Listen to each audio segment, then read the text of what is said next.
if I can hold my phone properly. I just scroll through my Instagram. Oh, that's right. We're doing this more further away. Yep. Scrolling through Instagram, checking my, stories and all that stuff, and I come across my feed. Jason Camisa posted about a 201,000 mile Suzuki X90. Like those really short, stumpy things. Yeah. This. Yes. So here's the description of the post. Just met the fucktard seller at Cars and Coffee, and he's fun as shit. One of you idiots should buy this thing. It's amazing. Also, it has a battery post weld hole in the hood.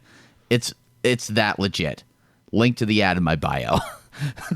Wow. So I read those words, especially the last one. I was like, am I reading that right? And I scroll through the shit, and it's the last, not the last post. It's an automatic, which is unfortunate. Yeah. But the seats are like these nice, like kind of aggressive buckets. Okay. Check out the bolstering on that. Yeah. It's like that's pretty decent. Okay. Yeah. And then there's a video in there showing the whole. I low-key want it. I don't blame you. That's hilarious. I do want it ironically. Ironically. I know. Oh, goodness. But are we good? We're going. Are we live and direct? We are. Cool. Well, good morning, good afternoon, and good evening, wherever this podcast may find you. It is I, as always, Gavin. And I, Justin. And momentarily before we continue, I'm going to crack a beer. My version of a beer, which is Mountain Dew. Yes. This is my crack. Yes. Crack of choice. I'm on the third coffee of the day. I'm on the second coffee. Yeah, we're going great. Fucking get good. I know. Anyways, welcome. There are some things to talk about. My life has been kind of changing I've been altering the direction of it, which has felt really good to do. In the wake of being not forced, but politely asked to get to work earlier. It makes it sound like I'm late. I actually just moved my shift from 9 to 5 to 8 to 4. Yeah. And Justin knows this very well, that I'm not normally a morning person. Really? Yeah. Yeah. Never would have guessed. Yeah.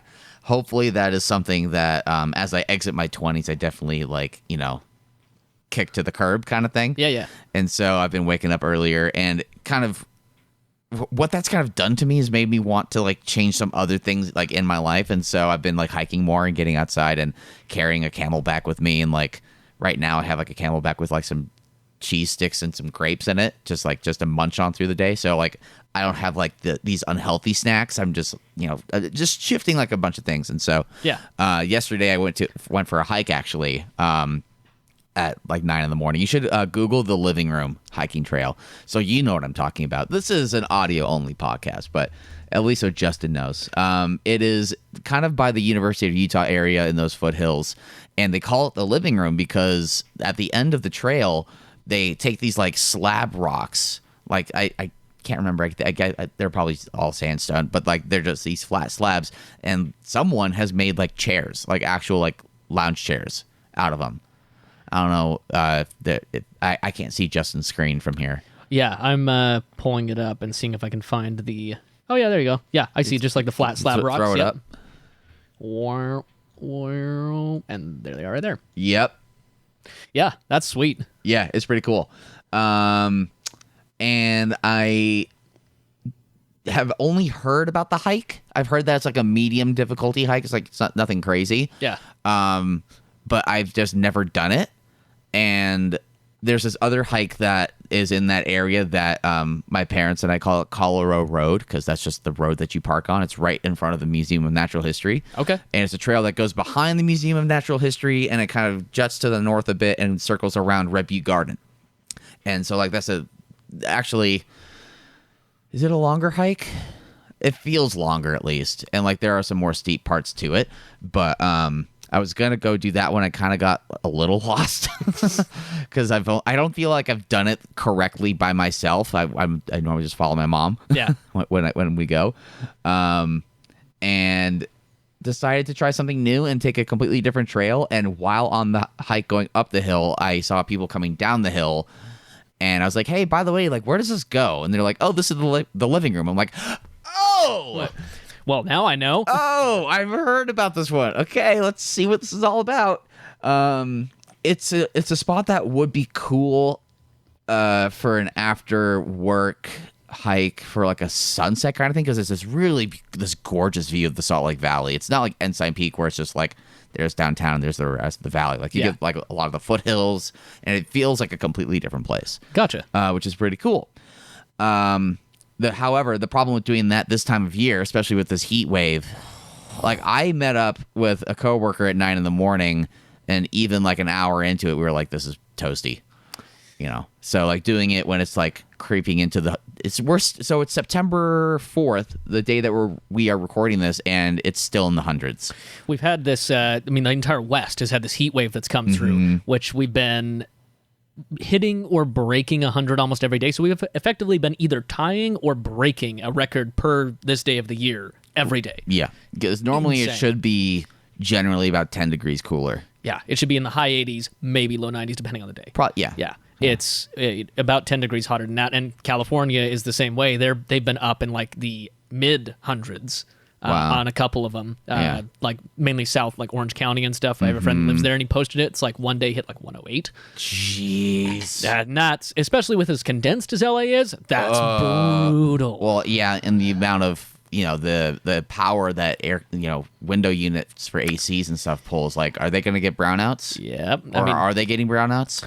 It didn't get mentioned. Okay. Somehow it might have survived this one, but we all know that the California power grid is it's been on thin ice for decades. We'll see. Yeah, I know. Well, that on top of everyone getting Teslas.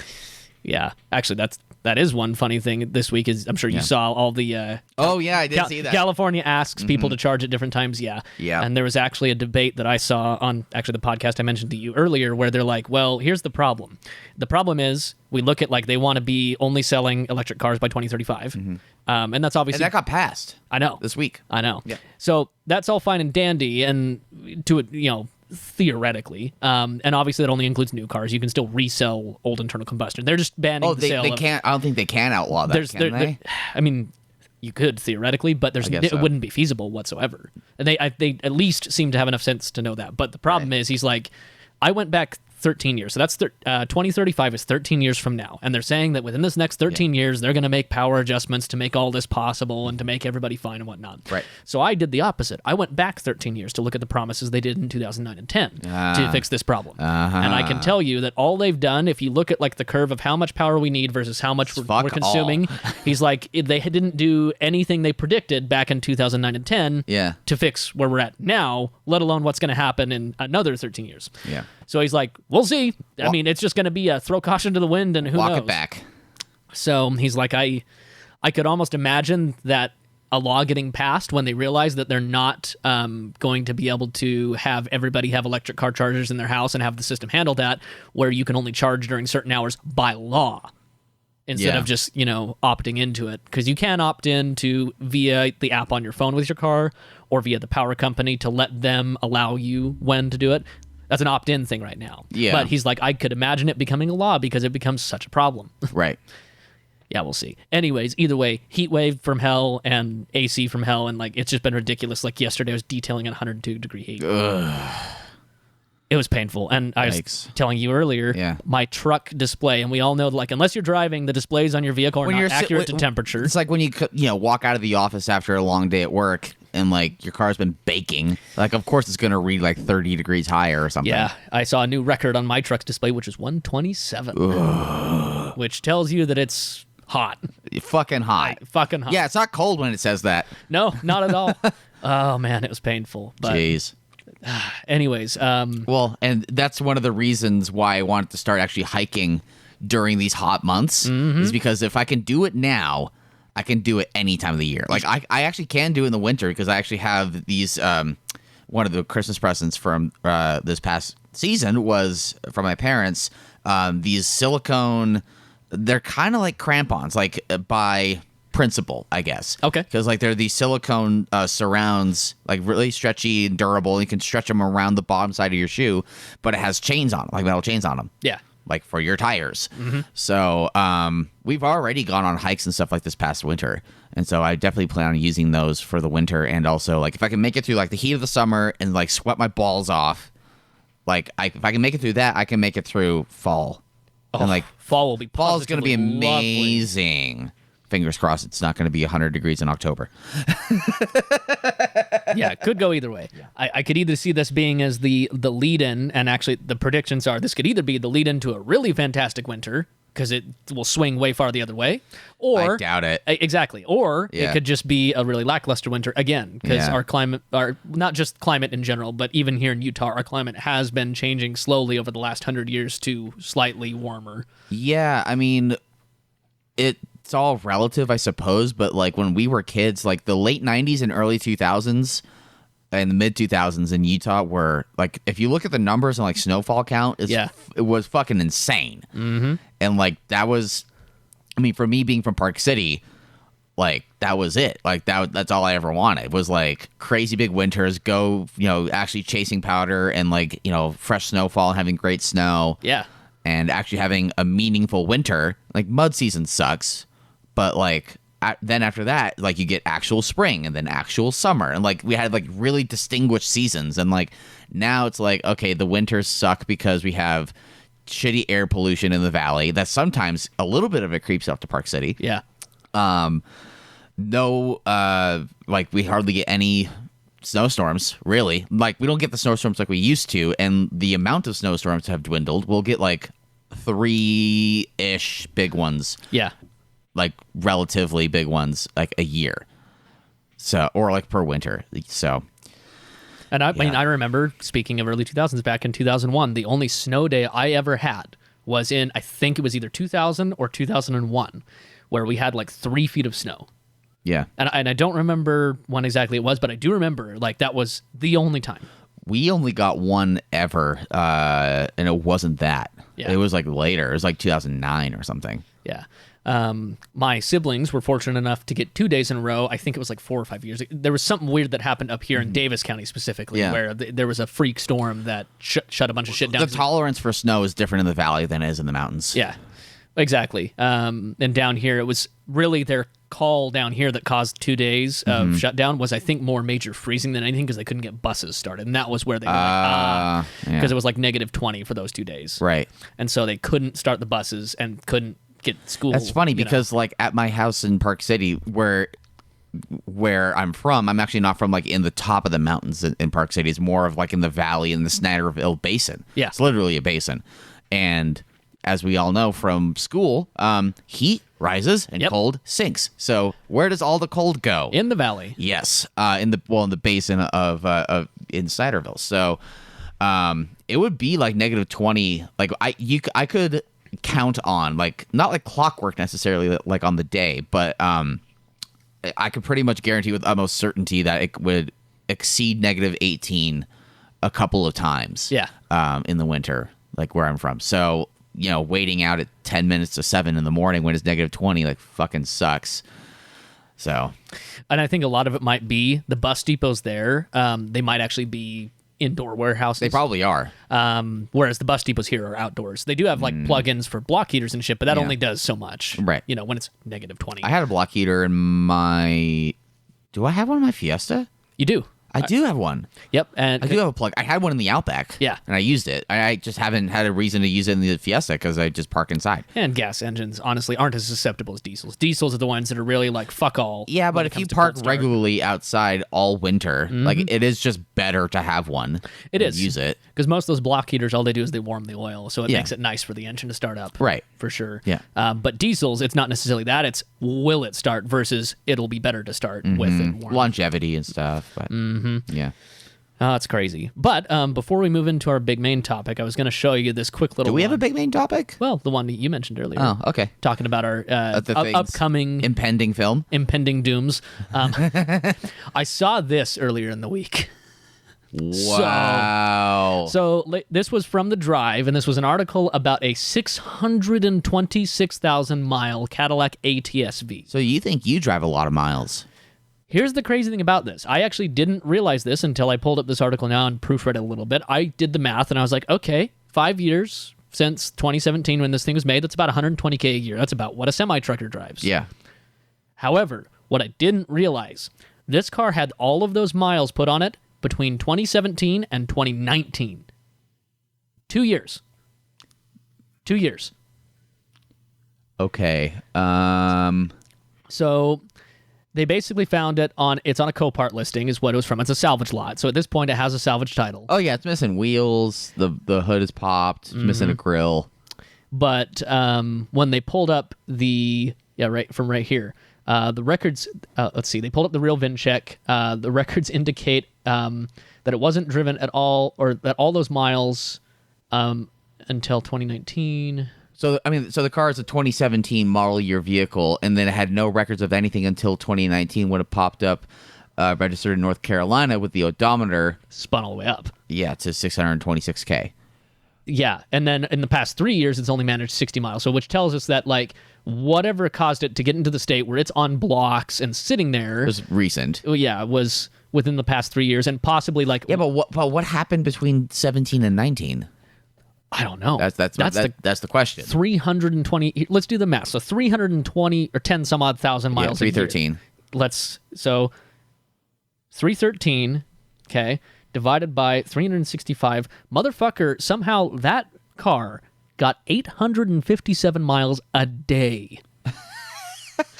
So that's, to give you some reference, an average trucker on an average day, based on the 11-hour drive time limit, can get between, depending on speed, 650 and 750, just depending on averages. Wow. That's driving for 11 hours a day at like an average speed of between 63 and 68 miles an hour. If you think about this, I mean, this is cocaine white. it is cocaine white, so they're very well. I mean, maybe that's the reason the car is white. There's so much cocaine done all over the car. That's what I mean. That's why it's at a Copart. I know. It could realistically, like, you don't have drive time limits with this. There's no legal implications as a regular driver of driving way over 11 hours. It's a normal-ass passenger vehicle. Yeah. But even then, even if you accounted for that thing driving 16 hours a day, that's still averaging around 65, 70 miles an hour that entire time. Mm-hmm. So what the fuck was going on? And cocaine. That's it's got to be cocaine. Hypothesis. So, I mean, they think it was some kind of test mule, like, because it was registered in New Jersey, and like most of the big guys have offices in either New York or New Jersey. Cadillac was no different. They had their main office at the time in New York. Yeah. It's just you have to think, like, what was this car's life? And because what sucks, because of privacy, which totally makes sense, I wish there was easier ways to dig into like who actually owned the car. Right. There are ways to do that, but like a Carfax will just tell you where, but not who. Understandably for privacy reasons, but it makes me wonder if there was, like, if there's a possibility that the computer, that the ECU is actually buggy and moved a decimal point over. Possibly. I could see that. They actually mentioned right here that where it got to Copart was sold from the company's China Grove, North Carolina test facility to Copart. So it was sent through an auction. Sure. And whatnot. So I'd say that their assumption that it was some kind of test mule is probably valid based on that info. Yeah. Primary damage, vandalism. Secondary damage, mechanical is what's listed as the current problems. Sure. Clearly, it doesn't have wheels, so yes, mechanical. Well, and the back glass is broken out too. And mm-hmm. So it could be that. It honestly could be that it might have cocaine. That's what I'm saying. Yeah. It might have actually even gone into auction, and that vandalism could have even happened at auction. Like, probably like in the yard. It might have been like together and functional-ish, and then got vandalized, and then they had to throw it up as both mechanical and vandalism damage. Probably. Who knows? Probably. Either way, that's still an absurd amount of miles. There's the odometer picture. It just makes me think if there's like, it just doesn't seem real. It doesn't. Also, if this is real and true, is that is this a stock vehicle? Like, has that engine been opened? Like, is there a way for us to like get like a, how do you have a, not carbon copy, but like when you open up trees, like when you cut trees and then you see the rings. Yeah. Like, is there a way, like, I want to know what's inside that engine, because if it looks just normal ass regular with a little bit of carbon buildup, as would be with a direct injection turbo vehicle, I don't know. It just seems a little fishy to me. I think it could very well be true, because there's a lot of different stuff. Do you think a turbo Cadillac motor that was built in the mid teens would make it 600,000 miles and not be opened? Possible, yes. Likely, no. I think it's very unlikely. I think it is. That makes me think it might be an odometer that's just fucky. I don't think that. I do think the mileage could be accurate. But also, wait, can you scroll and see the interior too? So they only have a couple pictures. Like, they're not, sadly, of the drivers. Yeah. Because the driver's seat is the one that would have the most wear. I mean, but if you could look closely, though, go to the front and, like, look at the bolster. Like, I don't know. That looks pretty clean. However, high mileage cars, you're thinking high use. High mileage doesn't necessarily mean seat wear because you're not getting in and out as much. Yeah, that's true. But the gravity of your ass on the seat is going to also Indent. wear and indent. I'm calling shenanigans. I'm not. I think the mileage is real. I don't think it's all original though. I guarantee very likely the engine's been replaced or opened, turbos, etc. That could be. I think their assumption is right that it's probably a test mule that probably did a ton of bullshit. Is there a Carfax that's available? Let's see. He did have up here. VIN check. Let's see if they actually linked a way to see it. That just gives you an opportunity. I wish they would have actually. Well, hold on though. I mean, I kind of want to run that VIN. I want to see like what's what. Yeah. Wait. Go up to the listing. It says the listing. Oh yeah, right there. The listing. Let's see if sometimes Coparts will have the link to it. Sometimes they won't. Yeah. So we're about to find out. So it did sell. Sadly, we don't know how much for. Yeah. Estimated retail value is $28,000. I think that sounds a little bit high, but okay. Clear VIN report. These are order products and services. So I don't think any. None of these will actually be paid for. Darn, that's a bit of a bummer. Yeah. No extra pictures. These are all the same pictures. I know. I was just gonna see, but you can still. I mean, you'd have to pay for the VIN if you wanted to run a VIN. Yeah. I'm curious because I don't think there's a way that engine would be stock and untouched, extremely and still running at. I mean, I guess there's no guarantee that it's still running. Probably not. Here's my assumption. I think their test mule assumption is correct. I bet you that the engine and turbo has been replaced at least once, twice, 3 times. Who knows? And I think that it was just. I think it was just run for extensive testing on a ton of different shit. But why? But also, didn't they discontinue the ATS? I believe so. Yeah. Boom. Cadillac ATS. Yeah, discontinued in 2019. So do you think Cadillac would still have, or GM would have a test mule and run continuous tests during the entire production life of this vehicle? I think it's not a bad idea. I just don't think it's likely. I don't know. I do think that they probably could for whatever reason. And even though it's a quote-unquote 2017 model year, you got to remember, it could be VIN'd as a 2017, but similar to actually the car we'll talk about later, Jason's car, where even though it was sold as X model year, it had existed for many years before that because it was a test mule. Okay. So you're saying this car could have come out in 2015, not come out, but it could have been, birthed in 2015 without a VIN, without a number on it, and then but if you look at it, they say that there's no data until 2019, and that's when it labels that mileage. But it was a 2017 though, is what it was saying. Yeah, 2017 model year, but again, they can VIN that afterwards. If it's a test mule, it doesn't have to have anything like that. Yeah. So it could have existed since 14, 15, done all that mileage, and been the test mule for the ATS-V platform. Maybe. And then, the only reason that there's not anything until 2019 is that's when they were just done with it. They had titled it as a 17 and just kind of sent it off to pasture. Who knows? Who knows? That's like someone knows. That's like the ultimate Ed Bullion car right there. Oh my god! I wonder how many times he's been tagged in that. Probably a ton. Anyways, that was just one funny thing I saw earlier in the week because I love insane mileage, and that is that is insane mileage. That's actually it's so insane it's not believable. I know. So if somebody ends up finding out the true story of that car, you'd probably have to talk to somebody internal at Cadillac, if you even could get a story out of them. Who knows? But that would be really cool if you could. Because that car almost needs its own like small documentary. Like, Oh my God. what the fuck happened? I'm saying cocaine. I'm saying cocaine as well. Cocaine white. Cocaine white with the busted rear glass and 600,000 miles. Press F to pay respects. F. There we go. Just hit F. Yep. Cool. Well, that being said, that was really the primary fun thing I had. I think the only other interesting real automotive thing is that the more details on the new upcoming Type R have been released. Oh, yeah. It's like 315 horsepower or something and roughly the same torque. Yep. And it looks really good. They definitely, I mean, did we talked about this before, I think? Yeah. They definitely swung in the opposite direction. Whereas, the previous gen, the FK8 generation, was quite designed. Yep. Very designed. Some would say over-designed. I am one of those people. Agreed. However, scroll up a little bit. I mean, it definitely looks like the previous version was like the 14-year-old that, drinks Code Red Mountain Dew Constantly. What's his fucking name from Zombieland? Yes. Like if we're talking about people, cars matching with people, like that's who this is or who that was. This new Civic Type R. Scroll down. I want to see the front.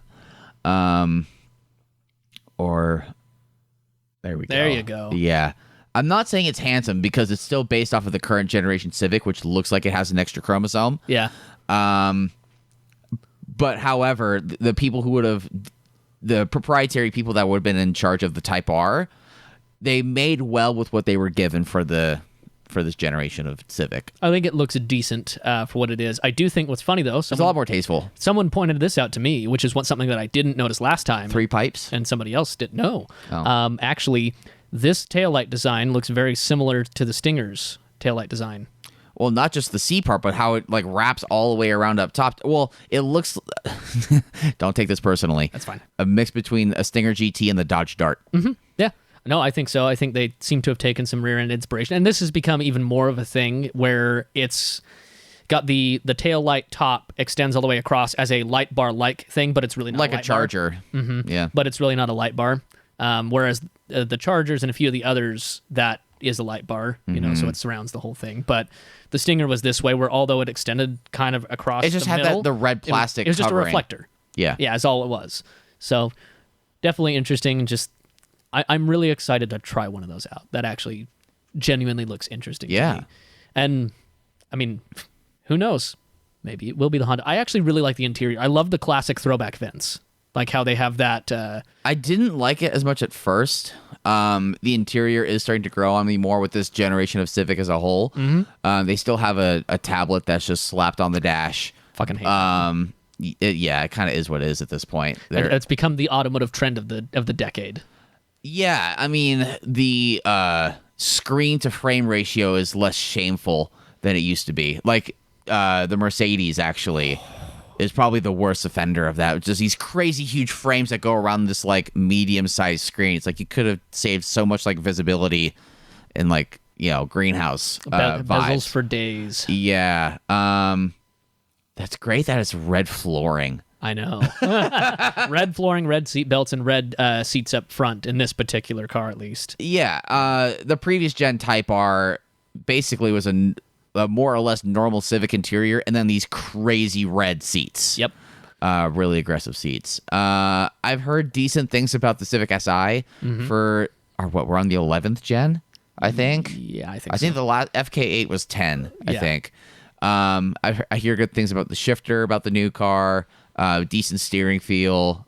Like, this is about the SI. Yep. Chuckable while still having decent leg room and stuff.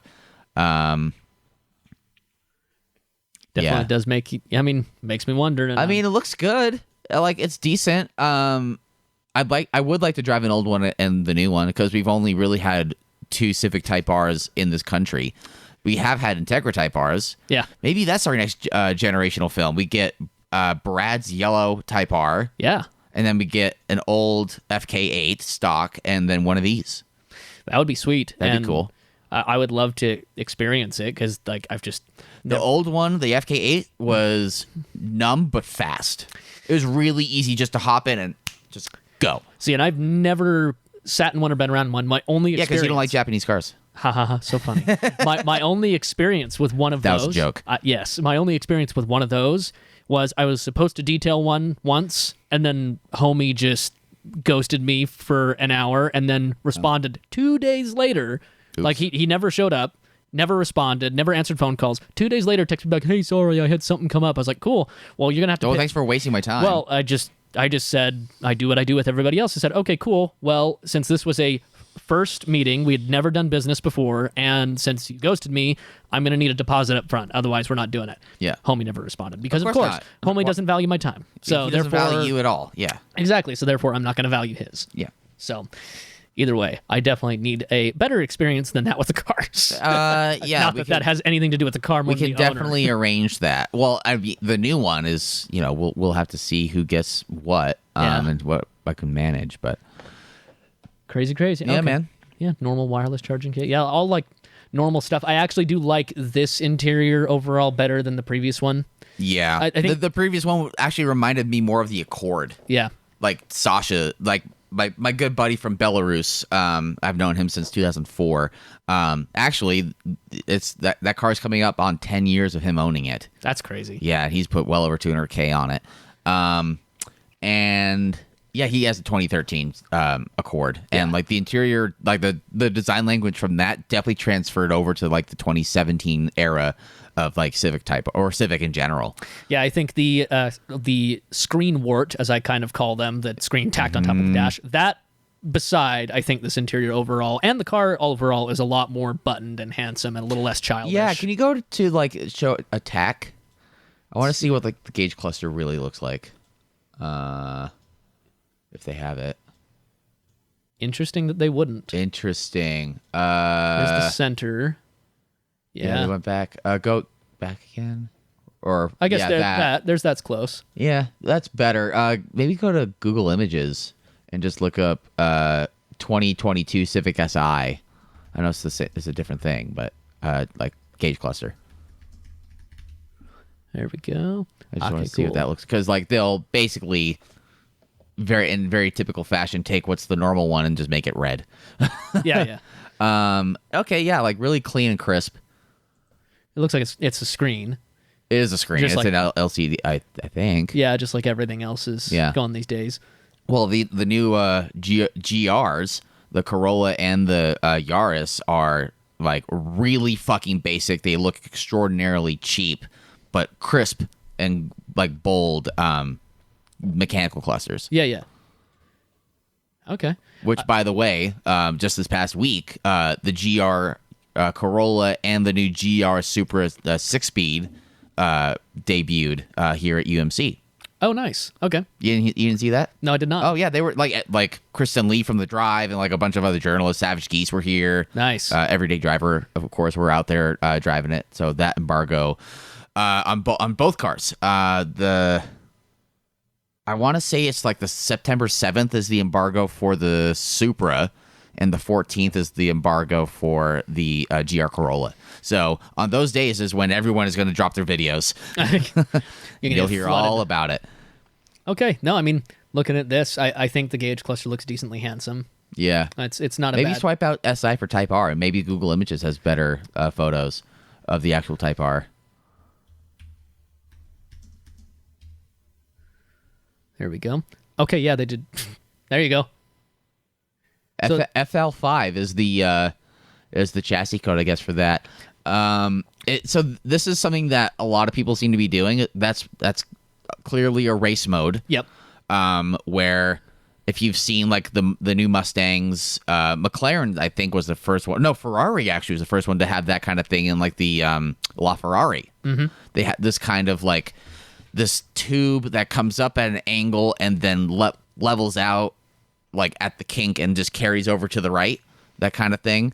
Ferrari did it first. Corvette, the new C8, has a mode that's similar like that. The RS6, or the Audis now, the RS models of Audis do that. I do know that a lot of this isn't just the function of that in a race mode, but also that's actually a throwback to early digital clusters had this type of tack. A lot of them did.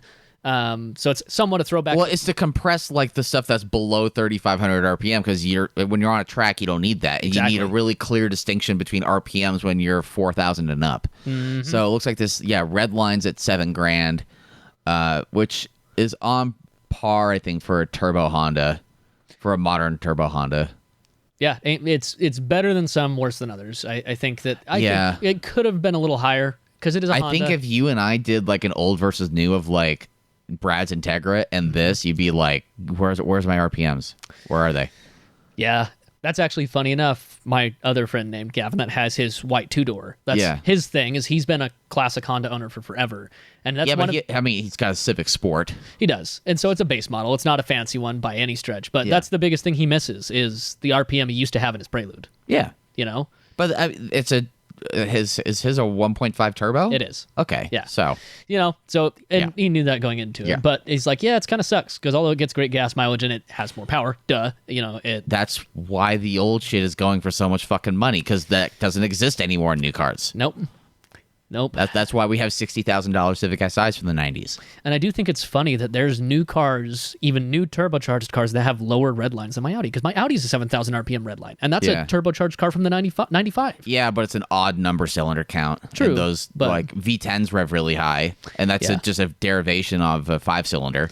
And a lot of the reason they do that is since it's an odd number of cylinders, it's inherently unbalanced. So they actually have a completely separate balancing shaft to balance the engine, which makes them be able to do higher numbers than a 4-cylinder because it has that extra stuff. Right. But it's still kind of a bummer that like you look at that and you're like, man, we did. Yeah, but the C8 Corvette revs really low too. Yeah. Like the Z06 not necessarily applying here. But a standard C8. Yeah, the Z51. Cool. Well, I mean, I'm excited for this car to come out, though. The more compact performance cars that we have, like the GR Corolla, like this, like the Fiesta ST and Focus RS, even though those aren't made anymore, like the more of those cars that we have, I think the better it is for car enthusiasts. In a lot of ways, it's better. It's just too bad these are going to be marked up like fucking crazy. Just like the GR Corolla. And it sucks that we're going to, like, that's just the conversation that we have now. Yeah. Like, new car drops. Okay, great, but how much is it really going to be? Like, who's going to be the first one to try to sell this for $100,000? Yep. Which is pathetic, because even 4 years ago, like I mentioned when I bought my Stinger, I bought it after... It's crazy that was 4 years ago. I know. I bought it after rebates. I got it for about $11,000 under sticker. Yeah. Because so I leased it and then was going to do a lease buyout if I ended up keeping it. And so my lease... my total value started at $41,000 and trickled down, which is insane because it retailed for $52,000 at MSRP. Because at that time they were really trying to push them out, and it's crazy to think. Kia was desperate to get those cars out there because there's a really important Halo car. But the funny thing is now, like that's flipped on its head. Even for those cars that are still not super popular and super demand, compared to something like a Civic Type-R or a GR Corolla where like there's lines out the door. 400Z. Where there's lines out the door to pick them up. Yeah. There was actually someone that commented on our Stinger video that mentioned that he was thinking of getting one. He went to go look at one at the dealer. They were originally asking $10,000 over sticker. He got him down to $5,000, and then he finally got him down to sticker, which these days is sadly a miracle. Yeah. Which I hate to say that. Do we know if that was a new car though? How new can a Stinger be now? Because they have announced that they're discontinuing them. When's the cutoff for those cars? I believe the cutoff is there will not be a 23. So I believe. Okay. I believe, and let me fact check this real quick. Yeah. God forbid the 6 people listening get wrong facts. I know, and it's no. So there is a 23. What's weird is that they've been really wishy-washy. They've announced like, we're going to stop making it, but then they keep making it. Yeah. Because 21 and up have that facelifted rear end and stuff. And the headlights are a little different, aren't they? So they took kind of inspiration from Porsche. So they don't have the 4 dots like Porsche does for the daytime running lights, but they have 4 strikes. They basically changed the headlights, the tail lights, and a little bit of interior because 21 and up also have a 12 And you don't like the cluster. facelift, do you? Not as much. Interesting. I think the OG was a little cleaner and worked a little better. Interesting. That's probably also because I owned one. You're a bit biased. Yeah, exactly. It's probably because I got used to that look. So looking at it like a little differently. I actually like the front headlights and that. I think that looks good. I don't like the rear end as much. That's so funny because I like the rear more. Funny. I don't mind the front. I think the front end is fine. Yeah. I genuinely. So there was actually a gray one a few weeks ago. I was getting Carl's Jr. at a drive-through. Please don't judge me. I was desperate. And there was a gray one that had like a little wing on the back. Yeah. And it looked really clean. A new facelifted one. Yeah, so it looks like there is a 23 model year, but it realistically... That's probably it. It probably is. It's been rumored for a couple years that they were going to turn the facility that was making the Stinger into an EV facility because we see how many EVs Kia and Hyundai are pumping out now. Since that was their newest factory and easiest to convert. So it looks like they've probably been trickling that in and not just a hard cutoff, which is why they're still selling the Stinger. Right. Yeah, I mean... We'll see. But either way, like, it's funny to watch that car having gone from like them wanting people to buy it so much that they were giving $11,000 off in lease incentives to now dealers charging MSRP plus. I also think it's funny how you haven't owned that car for 3 years and we're still talking about it. I know. Sorry. Well, it's a lot of my reference does come from little things like the MSRP thing or stuff like that. Oh, yeah. Yeah. It was the first new car I bought and a big step. Well, there was that, and that was why we started this channel. Yeah. So it really was. So you all can thank the Stinger GT for why you listen to us. Anyways, we were going to talk about something. There was going to be a transition like 10 minutes ago, and I kind of forgot about it, but we'll just use this as the transition. It's fine. I think we can maybe start a newer trend for us of like starting to lightly talk about videos that we're going to film before we actually shoot them. Yeah. We've been doing generational things for a little bit, which is cool and it's fun. It's a lot of work, and as of this point, we haven't even had 1,000 people watch our NSX video, which is kind of disappointing. Yeah. So let me get an actual reading here. Yeah, 784. Yep. Which is a bummer, but that's higher than the minis. It's still higher than minis. Interesting. Yeah. Yeah. It's starting to kind of like the delta is starting to grow with that, which is interesting. But, yeah. And that's not why we make videos. We don't make them necessarily to do numbers. If we do that, we'd be wrapping Bugattis pink.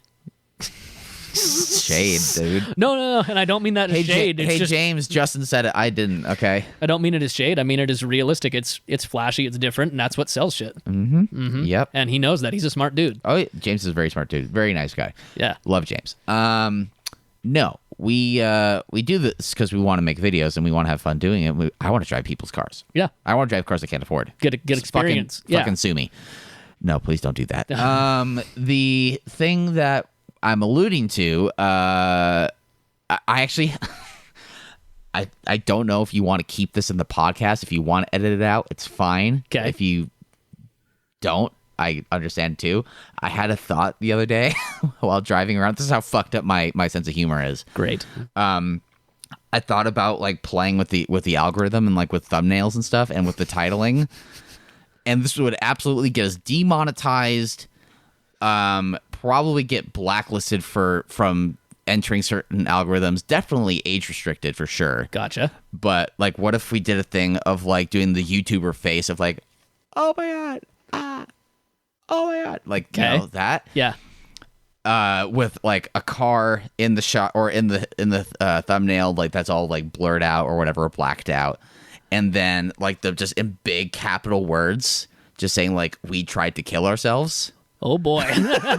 No, I mean, it would definitely be clickbait, just on way too far of an end. Yeah.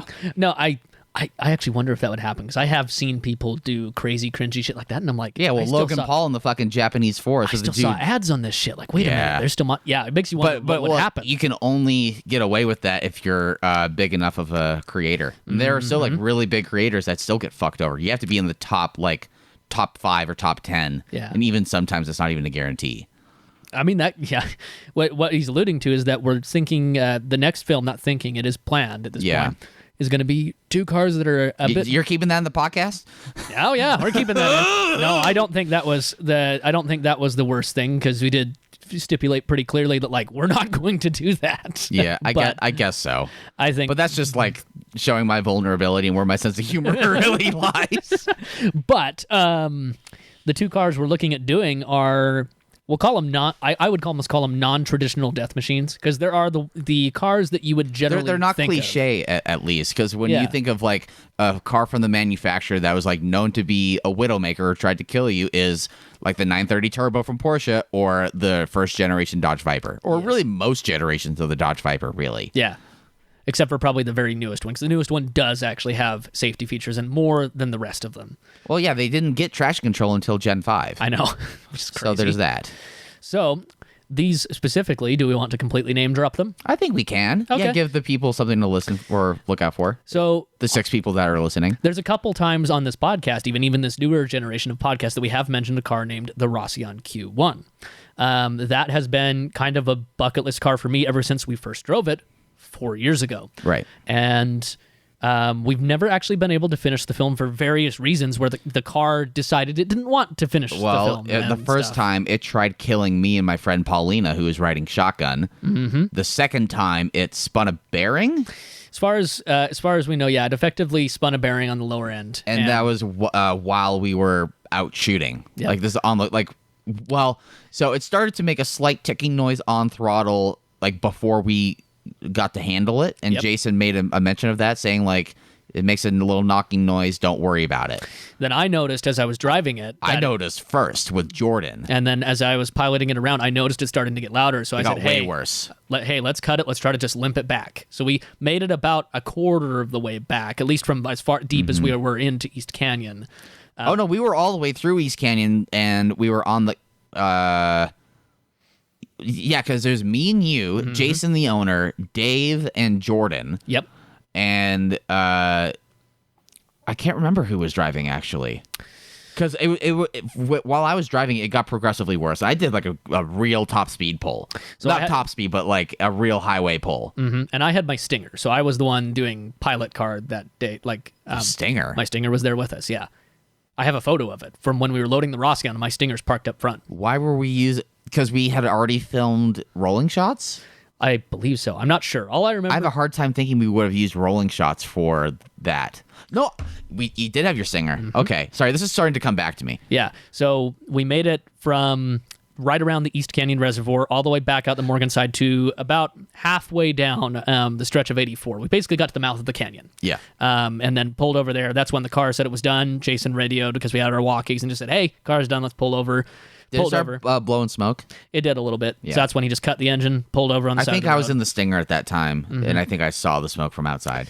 So then we got him a tow, and actually lived. You're welcome. It lived at my house for a month while Jason was trying to figure out what to do with it, because Jason lives quite a ways down south. Yeah.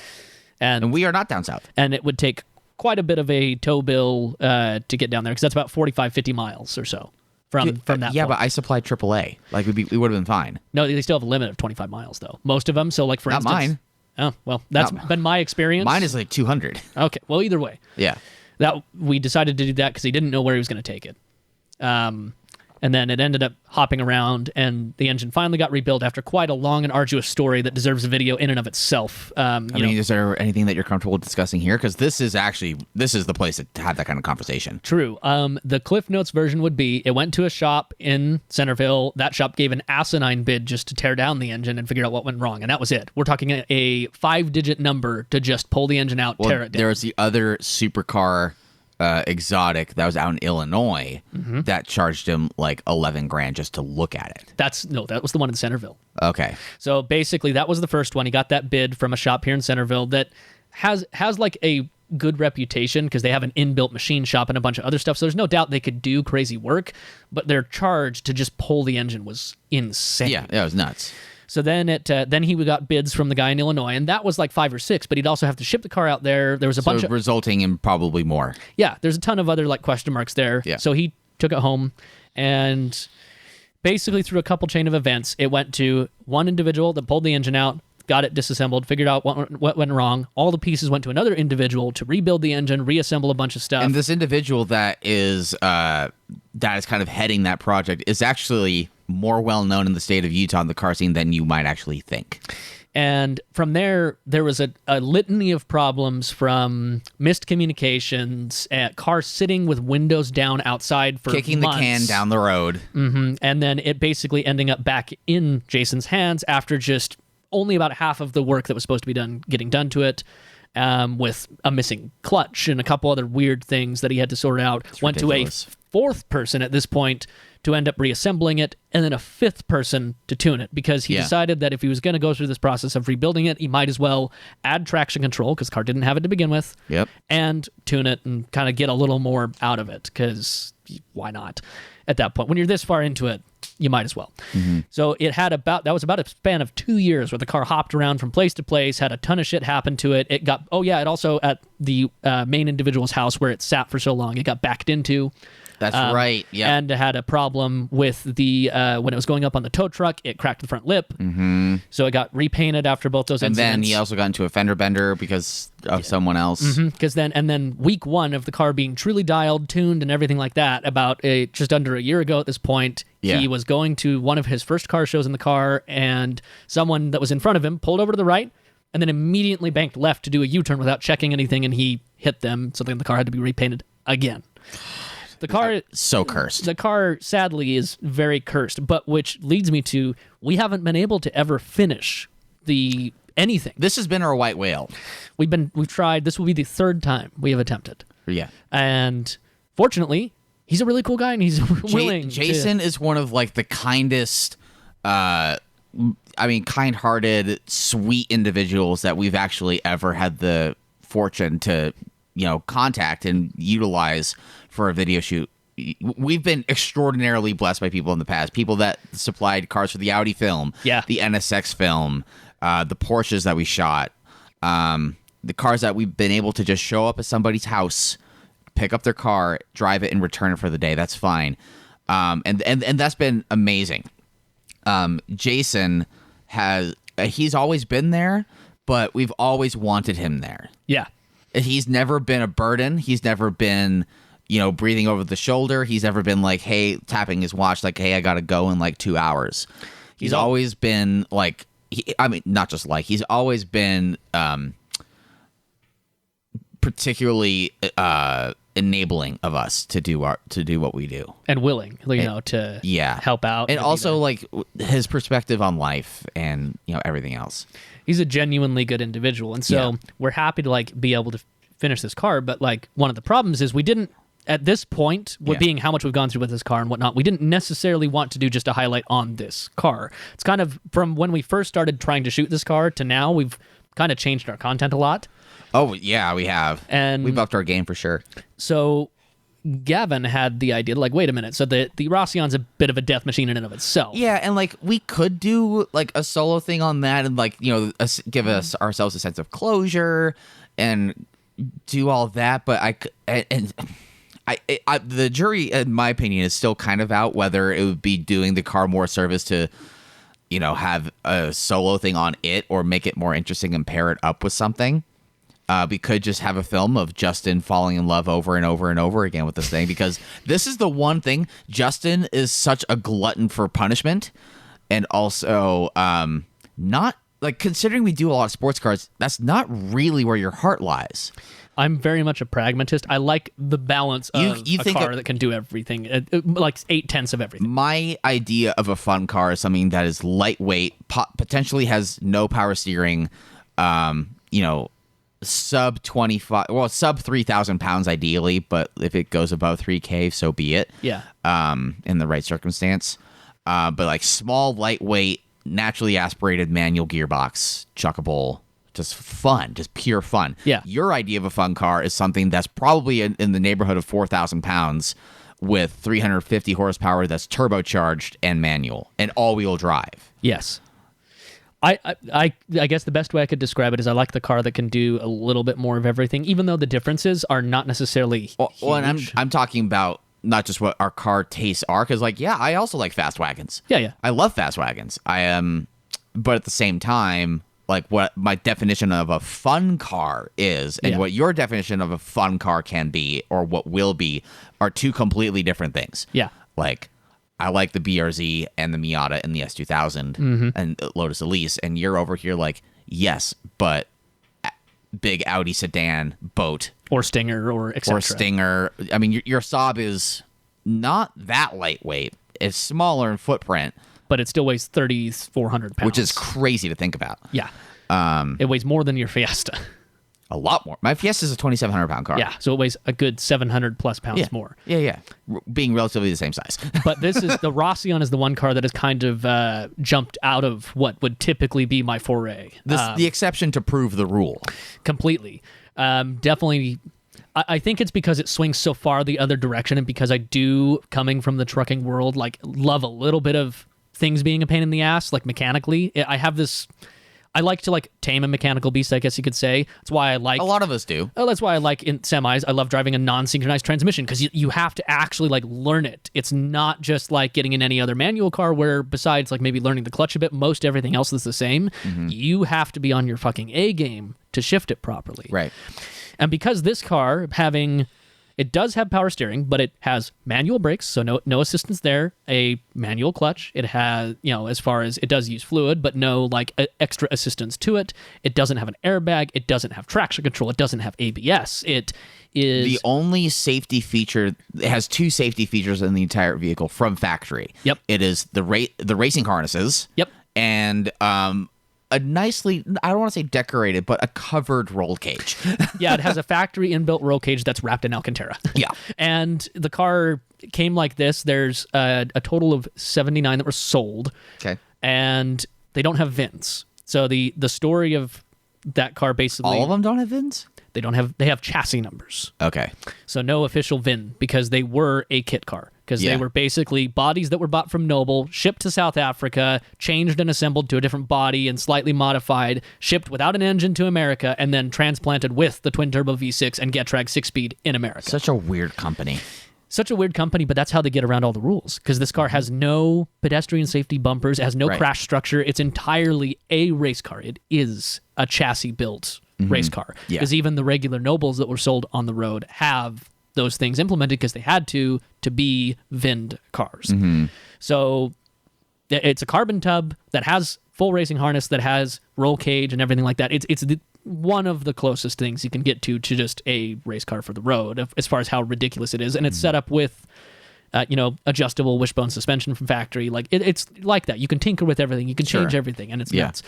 And I think just because it's so nuts, and because of how raw and raucous and rare and just what the hell is that it is, just completely stepped like through everything that I normally look for in a fun car out the door, and was like, I like this. Can't explain why, but I love this. It's like that. If I could describe myself as a car person, I'm generally like the mid-class businessman that likes a little bit more speed, but like also likes that balance with some comfort and a few other like nice touches involved with it. And then all of a sudden, this is my trip to Vegas where I go, where I maybe go spend a lovely weekend with somebody that's a little crazy at a certain backwoods bar downstairs in the basement, and there's a little bit of a torture dungeon involved. Yeah. And for some reason... I mean, that is the automotive version of BDSM. It really is. It really is. And so in thinking about this, Gavin actually had thought of another car that might be a really good pairing for that. Yeah. One of the owners of the NSXs that we had the pleasure of driving, this guy Michael, he has quite a few cars, and he's always like, yeah, like these cars are meant to be driven. Like, you want to drive it? Here are the keys. Go take it. Have fun. The NSX so he had the black NA1. Yeah. That was featured in the film. And he has a few other toys that I've also had the pleasure of driving, one of which was a red end of run 3.2 Carrera. So it was in 1989. It had the G50 5-speed manual. Okay. But it had a turbo tail, but it wasn't a turbo. That's like a 220 horsepower, 230 horsepower car at sea level. Okay. But like a really fun, charming vehicle. One of my best driving experiences with that car ever was driving Nebo Loop Road, which is actually where we filmed the black car in our NSX film. And drove that in the fall with the Park City Car Club. There was zero traffic. It was like a dream come true, driving an air-cooled 911 through the fall leaves. With no traffic. On one of the best driving roads in the state of Utah with no traffic. So... And he was just like fine with that. This other vehicle that hasn't been disclosed yet is an interesting one. It is a 1981 I believe it's an 81 911 SC generation 911. It's no longer that. It's a car that was built in the late 70s, early 80s. It looks like a car that was done. It was a long nose, so I guess early 70s. Yeah. So it's a backdate car, so it looks like that. However, it has the beating heart out of a 930 turbo with the 4-speed. And if that wasn't enough for you, it's also turned up to make about 420 horsepower. And it still weighs 2,400 pounds. It was like roughly the same weight. Yeah. So no traction control, no stability control, no ABS. It's a 4-speed, so you will constantly fall out of boost and then re-experience boost all over again. And it's just and the engine's in what people call the wrong place. So we're gonna put those two cars together and have a good old time. Yeah, and I'm excited to drive that because I haven't experienced my air-cooled Porsche experience is very limited. Like I piloted one in a parking lot. That's the most I've done. I haven't actually experienced one in any form of anger. Yeah, I think you need to definitely drive something like a 3.2 or a 964 or something else. And so obviously this is going to be quite different. This is not in any way, shape, or form how one of those cars would be reflected as it was. Yeah. But that's kind of the fun of it, is I get to say, whoa, this is a little wild. And I think I'll probably come to appreciate the actual OG cars a little bit more from that, because I'll drive this and be like mildly unhinged, but in a good way and kind of crazy and shit like that. And then I'll walk back to the other cars and be like, oh, this is nice. Mm-hmm. This is lovely. This is delightful. I don't feel like I'm going to die. Yeah. This car hasn't been listed on Bring a Trailer yet, but I did a photo shoot for a Bring a Trailer listing for a different car. Mm-hmm. This 993 Turbo. Okay. That did I tell you about this? Did I talk about this on the podcast? I don't think so. Well, it makes 700 horsepower.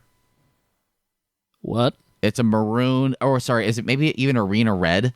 993 arena red over tan interior with like some nice like little wood accenting, and this is a completely stock looking car. Yeah, 100% like looks fucking stock. And then you see the boost controller. I should actually find this on my drive. I'm on my Google Drive. This might be a second, but let's see. And also, I need to pull up. This was a car that was a client of Envision. Okay. So if you've been to an Envision Cars and Coffee, and if you have seen like a maroon turbo, it's probably this car. Let me see.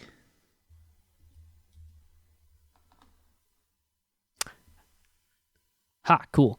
I actually brought up the Bring a Trailer listing for the Porsche we were talking about, the backdate car. Yeah. Mainly just because I was going to go over some things. So like Gavin said, it was a long nose, backdated front end and whatnot to look like the older cars. It's been tons of build on it. It was done in 2016 by European Autowerk. Autowerk. And it had a few thousand miles put on it since then. It's, as Gavin says, absurdly loud. It is. So I've driven this car once before. It was a year ago when I had the E90 M3. Mm-hmm. Like, Michael is just the best. I show up with an E90. He's like, here, you should also drive my F30 M3 that I also just got. It's also gray and also is a manual. I'm like, okay, cool. Yeah, great. Sounds good. Yeah. And so Chen, actually, who has been on the podcast before and is our lovely assistant, the Chenathan. Mm-hmm. His first experience driving a Porsche of any ilk was of an RS60 Boxster on the same day that I drove this crazy turbo backdate car. Yeah. Chen was in the Boxster behind me coming down Beck Street in North Salt Lake, and there's an overpass over Beck Street in North Salt Lake. And I was in this backdate car in front of him, and I, like all car enthusiasts that, drive under a bridge or an overpass or in a tunnel or whatever, windows down, drop a gear or two, pin it. Rev it out. Yeah, have fun. When I did that, all I heard was the whistle of a turbo and the crazy, just the movement of air in induction right behind my ear, with also some flat six in there. Yeah. And that's all I heard. Chen was in the car behind me with the top down. He's like, oh, I'll finally get to like hear and experience like a Porsche flat six for the first time and see what that's all about. And fucking nothing. It was just all me. He got nothing of his own car. Yeah, and so this car, actually, to give you an example, apparently this long nose conversion was done in 2012 originally, but then was redone in 2018 just before it was thrown up on Bring a Trailer. Nice. With all steel, because I guess originally it was done with a fiberglass kit to get the long nose front, so it wasn't an OG thing at all. Well, because it's a different generation of car. And then, so it got wrecked, and then it was actually redone with more original long nose components, like they would have been basically pulled from an early 70s car, including the hood, fenders, latch panel, and a 911S bumper. And yeah, it was a total of $17,000 put into the bodywork to get the car to look like this, which actually isn't as extreme as it could have been. No, and if you tried to do that now in 2022, probably double that. Yeah, exactly. I just sent you a photo of the traction control knob and setup. Oh, nice. That's intriguing. Wow. Like belay panel and everything. Yeah. Crazy. Anyways, yeah. This other like crazy like 700 horsepower 993. And I didn't drive it. I just rode with Dusty. Yeah. And fucking hell, that thing rips. That thing's insane. 700 horsepower is nothing to laugh about, especially when it's in a car that's that light. That light and of that vintage too. Like it's not like it's a McLaren where the chassis is built to handle it and it knows kind of what it's doing and all that stuff. This is just bolts going to frame in car. That's it. Yeah. Let me actually see if I have here. Let me. My mic setup is. Oh, this is actually. Oh, this is that like works way, great. This is way better. Yeah, you sound Holy great. Shit. I know I sound better. I can also see. Let's see here. I want to just find a picture of this.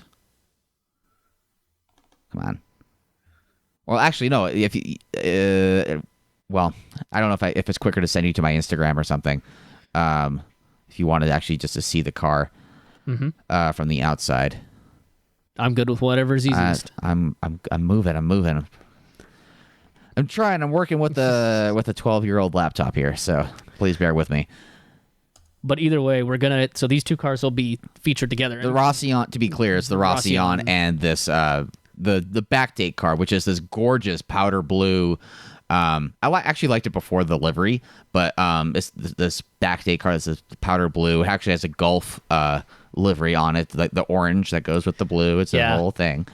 Check your phone.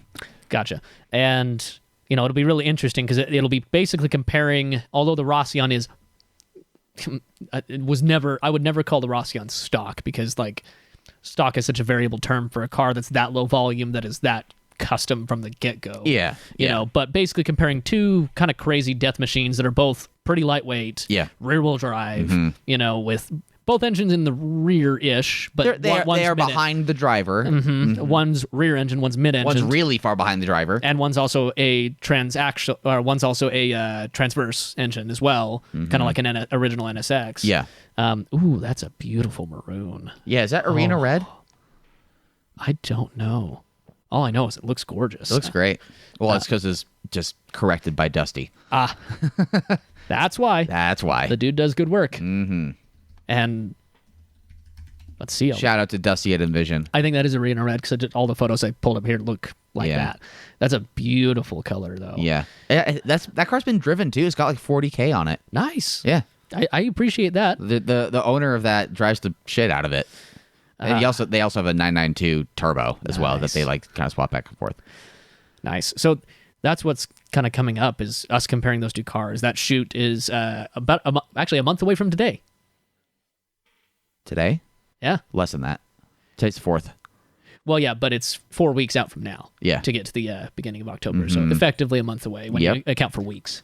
And that'll be fun. I'm really excited for that. That'll be good. I know. I'm super excited to scare the shit out of myself. Yes. Because that will be with both these we're going to be cars. terrified. This will actually be... Oh, if we try to get this done... Because we're not going to California this year. Yeah. Which sucks. But we could try to make it like almost Halloween-y. Yeah, and get it out by the 31st. I think we could, especially because this will be we can get costumes. especially because this will be so much shorter. We could get like, dude, the Grim Reaper. Oh, that would be funny. That would be funny. We might have to like. I think we're gonna do a Grim Reaper thing. Okay, we might. This was already going to be a little bit more funny, like a little bit more on edge, like with our personalities than some of the other stuff. Little bit less like professional from the. I might review a car with the Grim Reaper mask on. That would be funny. That would be hilarious. Or no, better yet, just have like me sitting in the passenger seat dressed as the Grim Reaper while you drive. Yes. Oh my God. And I'm going to be stone-faced. I'm not going to do anything. I'm just going to sit. Well, what doesn't matter because you have a mask on. Exactly. I'm just going to sit there and just, anytime you do something crazy, I'm just going to look over. I think that should be a bit that we both do. I think I should be in a Grim Reaper in the Rossian. You should be a Grim Reaper in the Porsche. There we go. That's we gotta do this now. Okay, go to Amazon. Let's see what they have. Oh, God. So that's coming up, and I actually just thought of one final thing I wanted to mention that I found that was a cool honorable mention from this week. What's up? There was a dude in Wagon Elitist Jerks that posted that he had he was effectively the original owner of a 2001 M5 Touring. Okay. In the U.S. Wow. So is that still E34? Or no, sorry, E39. So it would have been, it was an E39. So it would have been... So how did he import it then? Here's how it happened. Okay. He didn't import it. So he had a 2000 E39 M5, and then he purchased a 2001. Oh, he did a swap. But it was done by the dealer. That's wild. Okay, let me actually see if I can find the actual article or find it in here, because he sadly there's no like drive article or anything about this car. It was all just on the Facebook group of There might eventually be one. We might be breaking some news here. Because he basically said, okay, I had the 2000 M5 that had about 10,000 miles on it at that point, and I bought a brand new E39 528 wagon. Sure. Because you could get those. You could get 528s and 540 wagons. And what happened was he was really good friends with the dealer, and they agreed to have one of their techs do this on the side in a spare area that they had, where he basically took the 528 with effectively no miles put on it, put it up on a lift, dropped everything out, and spent about the better part of 6 months to a year. That's crazy. Doing this swap. And included everything. Every nut and bolt from the M5 that would have been different was swapped onto here. Every body panel that would have been different. Sure. The interior. Like an actual proper wagon. Like actually... Like what would have been OEM. Effectively done OEM. And then for good measure, it was pro-charged.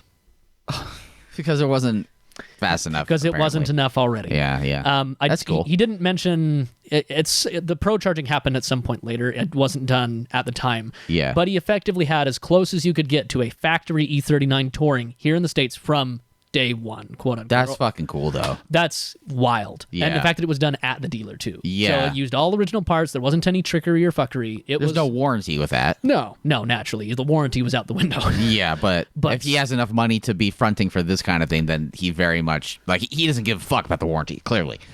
And I just saw that, and I was like, that is the coolest shit. Like, that's, the amount of money that's spent on that obviously is not necessarily worth it. But yeah.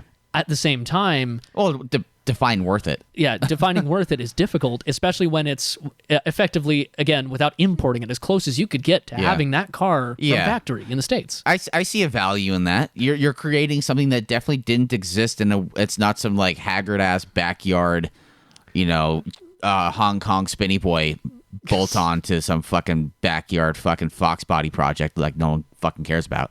Like, I don't know. I see that as way more meaningful and important. People have done the E46 wagon thing. Yep. There's someone that has, I think it's in Utah. Is it in Utah? There's someone with an E46 all-wheel drive M3 wagon. Yeah.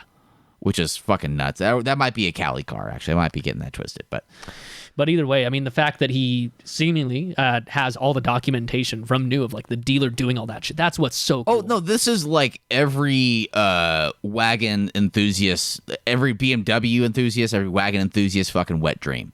Completely. 100%. Completely. And I'm trying to find the post and kind of struggling, sadly.